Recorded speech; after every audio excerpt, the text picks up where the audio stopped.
Nashville, 1969. Mac Davis sits in a tiny apartment, staring at an eviction notice. 3 days to pay rent or lose everything. His songwriting dreams are dying. Tomorrow, he's taking a factory job, just like his father always said he should, and giving up music forever. Then the phone rings. It's someone from Elvis Presley's team. What happens in the next 48 hours will create one of the most powerful songs in music history and prove that Elvis's greatest legacy wasn't what he sang, but who he lifted up. The Last Day. September 1969, Nashville, Tennessee, 11:23 p.m. Mac Davis sits at his kitchen table counting coins under a flickering fluorescent light. $43.67. That's everything he has left in the world. The eviction notice is taped to his refrigerator, edges curling from the humid Tennessee heat. Final notice: pay $180 by September 15th or vacate premises. 3 days away. And he's $136.33 short. Through the thin walls, Mac can hear his neighbor's TV, Johnny Carson's voice, audience laughter, the sound of people living normal lives with steady paychecks. Mac's been in Nashville for 3 years. 3 years of writing songs nobody wants. 3 years of ramen noodles and rejection letters. 3 years of his father's voice in his head. Music doesn't pay bills, son. Get a real job. Work with your hands like I did. His father worked 32 years in a Lubbock factory, came home exhausted every night, told Mac, "Don't end up like me, but don't chase pipe dreams either." Mac thought he'd prove him wrong, thought talent and hard work were enough. Tomorrow, he's calling his brother-in-law about that job at the Ford plant, steady pay, benefits, becoming exactly what his father always expected. The dream is over. Mac looks at his beat-up Gibson leaning against the wall. He bought it the day he arrived in Nashville, back when he believed anything was possible. He's written over 200 songs. Exactly 3 have been recorded. Total earnings over 3 years, $847. The math doesn't work. The dream doesn't work. Mac picks up the guitar one last time. Figures he'll write one final song before packing it away forever. One last song for nobody but himself. He starts playing, a simple, haunting melody. About poverty. About cycles that can't be broken, about a child born into a world that's already decided his fate.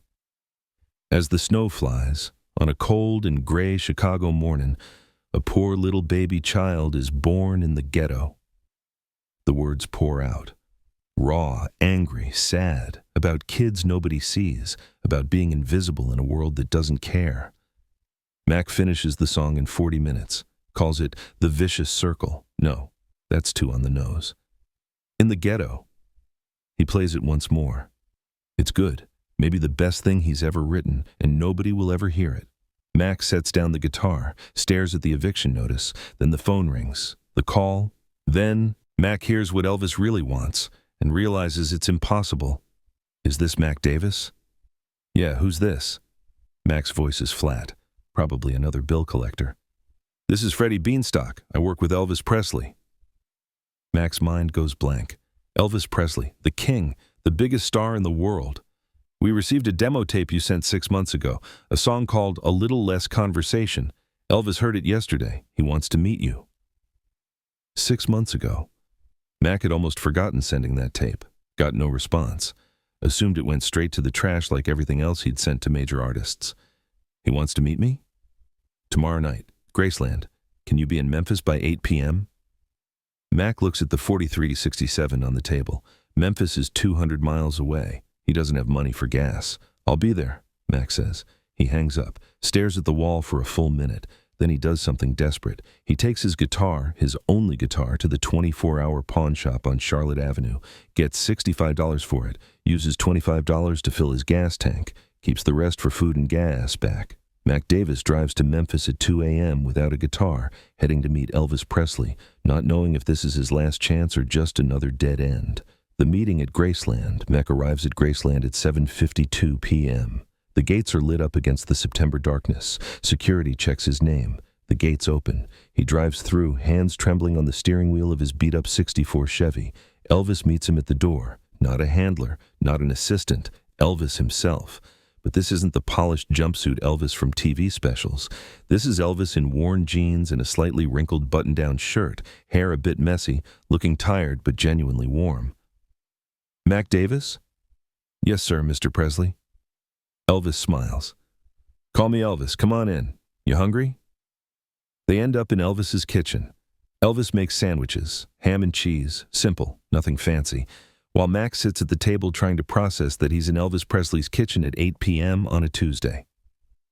"So you wrote A Little Less Conversation," Elvis says, setting a plate in front of Mac. "Yes, sir. Elvis." "I love it. We're recording it next month, but that's not why I called you here." Elvis sits down across from him. "Freddie mentioned you sent another demo with that tape, a song you'd written but hadn't shopped around yet. Something about Chicago, a child in poverty." Mac's throat tightens. "In the ghetto." "That's the one. Mac, that song destroyed me. First time I heard it, I had to stop the tape and just sit there. You know what it's about? Poverty. Cycle of violence. Kids born into situations they can't escape." Elvis leans forward. "It's more than that.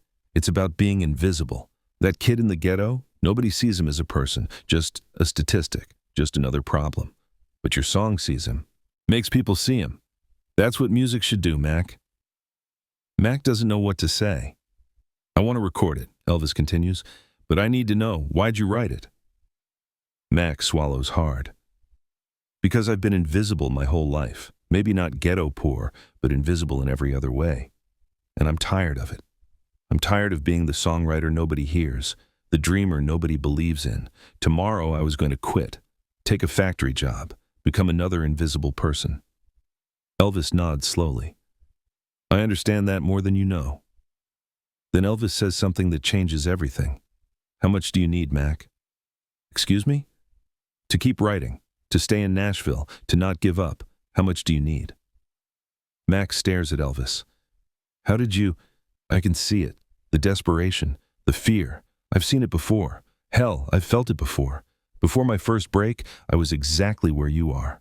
One day from quitting. So how much?" Mac's voice is barely a whisper. $150. For rent." Elvis pulls out his wallet, counts out $200, hands it to Mac. "That's for rent and for not giving up. You write songs like, 'In the ghetto, Mac, the world needs to hear them.' Not because I'm paying you, because they matter." The recording. 3 weeks later. American Sound Studio, Memphis. Mac stands in the control booth watching Elvis record In the Ghetto. He drove back to Nashville, paid his rent, bought his guitar back from the pawn shop, and returned to Memphis when Elvis called. The studio is tense. This isn't a typical Elvis session. No gospel warm-up, no jokes. This song demands something different. Producer Chip's Moman counts them in. Elvis sings the first verse. His voice is different, stripped down, vulnerable, almost breaking. As the snow flies on a cold and gray Chicago morning. By the second verse, there's not a dry eye in the studio. When Elvis finishes, there's silence.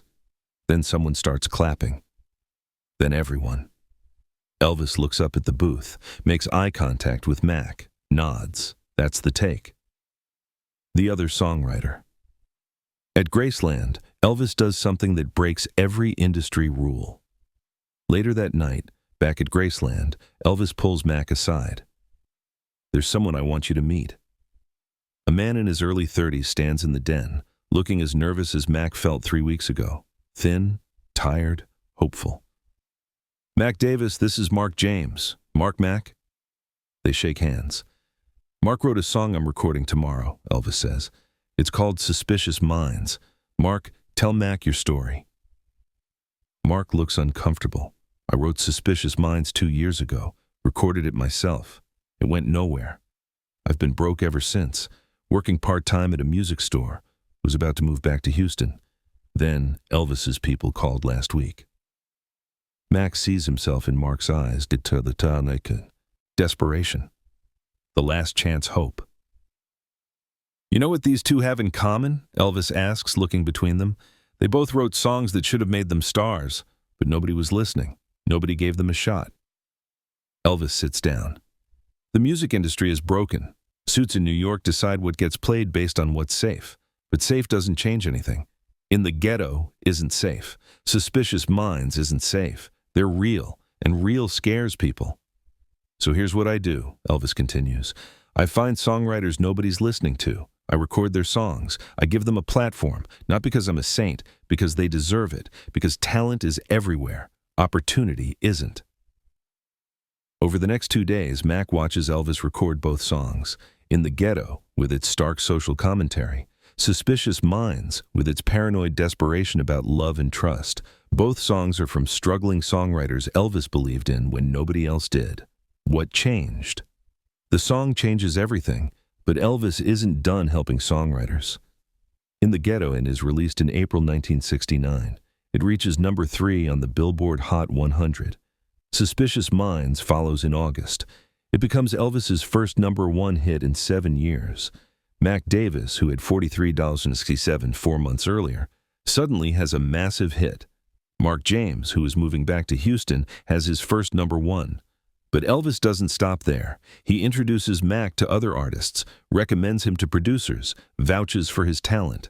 Within a year, Mac has written hits for Bobby Goldsboro and Kenny Rogers. He does the same for Mark James, for dozens of other struggling songwriters over the next few years. Not for credit, not for publicity, because that's what someone did for him when he was nobody. Mac later writes, "Don't Cry Daddy" for Elvis. Another hit. Their partnership continues for years. But Mac never forgets that night at Graceland, that moment when Elvis saw him, really saw him, and decided to invest. Not just money, time, belief, opportunity. 50 years later. 50 years later, Mac reveals what Elvis whispered that night. 1. The Songwriters Hall of Fame, New York City. Mac Davis is being inducted. At 70, he's had an extraordinary career. Hit songs, his own recording success, a TV variety show, acting roles. But tonight, he tells a story he's kept mostly private for 33 years. September 1969. I was broke, evicted, 1 day away from calling my brother-in-law about a factory job. His voice cracks slightly. My father always told me, music doesn't pay bills, son. Get a real job. And I was about to prove him right. Then Elvis Presley called. But he didn't just buy my song. He saw something in me that I couldn't see in myself anymore. Mac pulls a worn piece of paper from his jacket pocket. That first night at Graceland before I left, Elvis walked me to my car, and he gave me this. He unfolds it carefully. $200, the original bills Elvis handed him, never spent, kept in a safe for 33 years. Elvis said something that night. He said, Mac, talent isn't enough. Everybody in Nashville has talent. What separates the ones who make it from the ones who quit is having someone believe in them at the exact moment they're about to give up. I'm that person for you tonight, but someday you need to be that person for someone else. That's how this works. That's how we keep the music alive. Mac looks out at the audience of songwriters, young and old, successful and struggling. I've tried to live by that. Every young songwriter I meet who's about to quit, I think, is this my Mac Davis moment? Is this my chance to be for them what Elvis was for me? Because Elvis taught me something that changed how I see success. He taught me that greatness isn't just about what you create. It's about who you elevate. It's about using whatever platform you have to lift up the people nobody's listening to. Elvis didn't just make me a successful songwriter. He made me understand what success is for. It's not for you. It's for the next person, the next dreamer, the next kid who's 1 day away from quitting. Mac holds up the $200. I'm donating this tonight to a fund for struggling songwriters. Because 33 years ago, $200 saved my life. Maybe it'll save someone else's. The standing ovation lasts 4 minutes. Has someone believed in you when you were about to quit? Someone who saw potential you couldn't see in yourself? Share their name in the comments. Sometimes one person's belief changes everything. September 1969. A broke songwriter with $43.67 was 1 day from quitting. Then Elvis Presley called, bought his song, gave him money, introduced him to the industry, believed in him when he'd stopped believing in himself. Elvis did this constantly, quietly, not just for Mac Davis, for Mark James, for countless struggling songwriters who were invisible to everyone else. Why? Because Elvis remembered. He remembered being the poor kid from Tupelo nobody believed in. He remembered Sam Phillips taking a chance on him at Sun Records. He remembered every person who saw something in him when he was nobody. So Elvis became that person for others. Here's the lesson. Success isn't just about what you achieve. It's about who you lift up along the way. Mac Davis was one day from the factory, one day from ordinary, one day from proving his father right. Elvis saw him, believed in him, invested in him, and Mac spent the next 50 years doing the same for others. That's legacy. Not the songs you sing, the careers you launch, the dreamers you keep from quitting.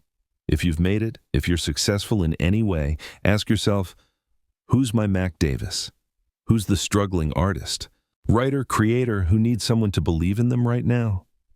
And if you're struggling, if you're one day away from quitting, hear this. Maybe your Elvis phone call hasn't happened yet, but don't quit one day too soon. This video might be your sign to keep going. Subscribe to Elvis Presley Legacy Stories for more untold moments proving that true greatness is measured by who you elevate, not what you achieve. Share this with struggling artists, musicians, writers, creators. And if you're successful, share it as a reminder of your responsibility to lift others up. Elvis didn't just make music. He made careers, made opportunities, made believers out of people who'd lost belief in themselves. Mac Davis had $43.67 and an eviction notice. 4 months later, he had a top 5 hit, not because Elvis bought his song, because Elvis saw him when he was invisible. That's the power of belief. That's the responsibility of success. That's the legacy of Elvis Presley. Not what he sang, who he elevated, and now it's your turn. Who will you see? Who will you believe in? Who will you lift up? Because someone's Mac Davis moment might be waiting for you to make the call.